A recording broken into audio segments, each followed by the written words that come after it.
Well, glory be and mercy me, we've done it yet again. Here we are on our daily walk around the graveyard. Oh, guys, I usually when I do these videos, I feel like I'm full of piss and vinegar and I'm complaining. I woke up today in kind of a zen place, and I feel like that's gonna bleed into today's video. Because, like, there just comes a point where you have to get okay with things, right? You gotta live your life, you gotta go out and just try to enjoy things, right? But while still acknowledging the reality of what's happening. And in Ontario, we are about to elect someone who we need to start calling recklessly incompetent.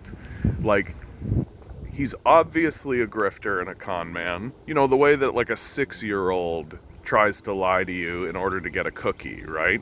Or lies to you about not stealing the cookie, right? He's obviously telling grotesque and overt lies. But when you crack it all back and see what it is that he's lying about, you can see pretty clearly that he's too stupid and moronic to understand how dangerously reckless his bullshitting actually is. And the people who are voting for him at this point, we can easily call gullible rubes. Just gullible rubes at this stage in the game. Let me break this down. If you are a Ford voter and you're watching this, for God's sakes, please start seeing Ford for what he is. He is a dangerously reckless, incompetent grifter, and there's nothing else to call him. Just yesterday, someone asks him point blank, "Hey, Ford, what's your climate change plan?"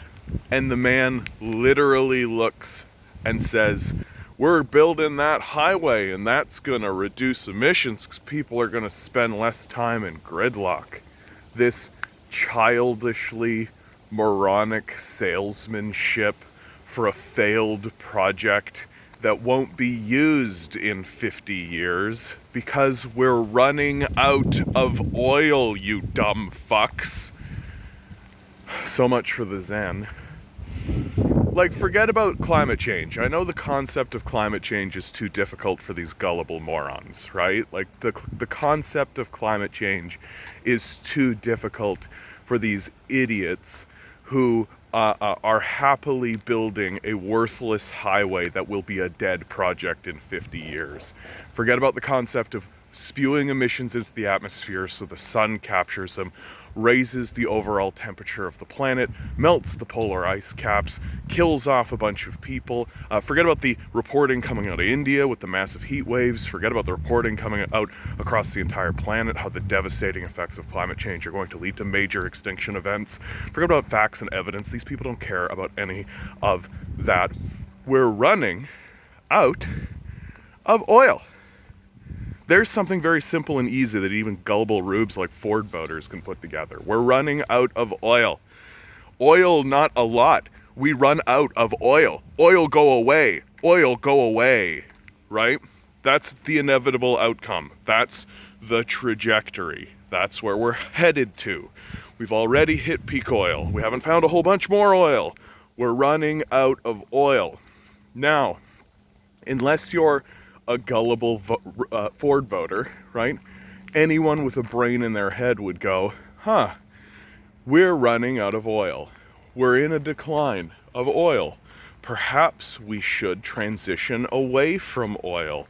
Perhaps a good idea, forget about the survival of the species, you don't believe in that anyway, but perhaps the good idea is to create an economy or to transition to an economy that doesn't rely on fossil fuels, that doesn't rely on oil.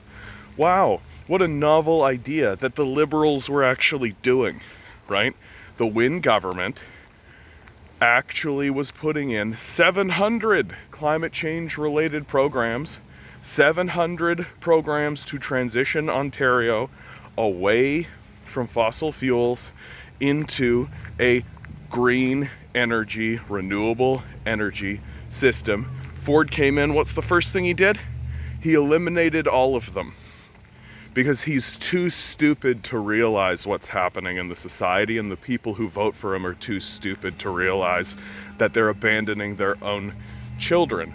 So what is eliminating 700 green energy, renewable energy projects done for Ontario? Well, first of all, we've seen a 400% increase in emissions in this province, but if you're a Ford voter, that doesn't matter because you don't believe in facts or evidence or reality, right? But what it does mean is it means that the transition of an economy into one that doesn't rely on a fuel source that's no longer going to exist is further and further away from us. That the Ford administration has done everything it can to completely cripple this province and future generations. That people like me should be working in green energy, renewable energy projects. People like me shouldn't be bitching to you about it on YouTube. We should already be moving forward into renewable energy projects. We should already be moving forward into a greener economy. We should already be doing these kinds of things. And instead of that, we're building a fucking highway. We are a very stupid people. This is beyond stupidity at this point. There comes a point where I have to actually genuinely start asking, why do you hate your children? Why do you think your children deserve the suffering that you are inflicting on them?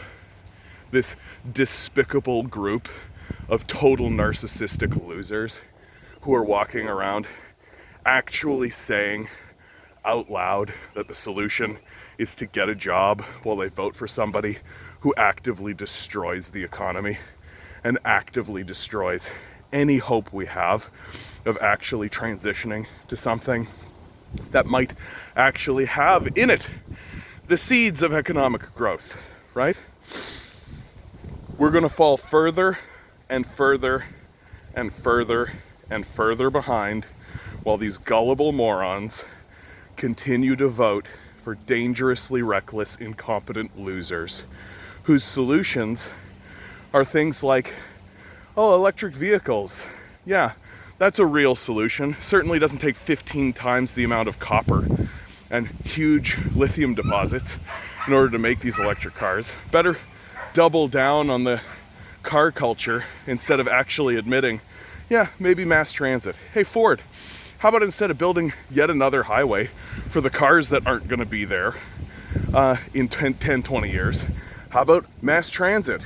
Oh, but damn, Ford doesn't give a shit about poor people.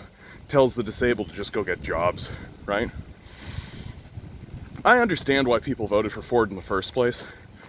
It makes a kind of a sense. People were angry about the privatization of Hydro One. People were angry at the Wynne McGuinty liberals, right? I get it, I understand. If you voted for Ford the first time, makes sense. If you're voting for Ford the second time, you are a bad person. And I don't think we should hide this fact. It's not respectable what you're doing. It's disgraceful and disgusting. You are abandoning your children.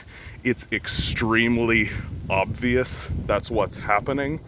And yet, you're gonna go to the ballot box and you're gonna vote for Ford anyway.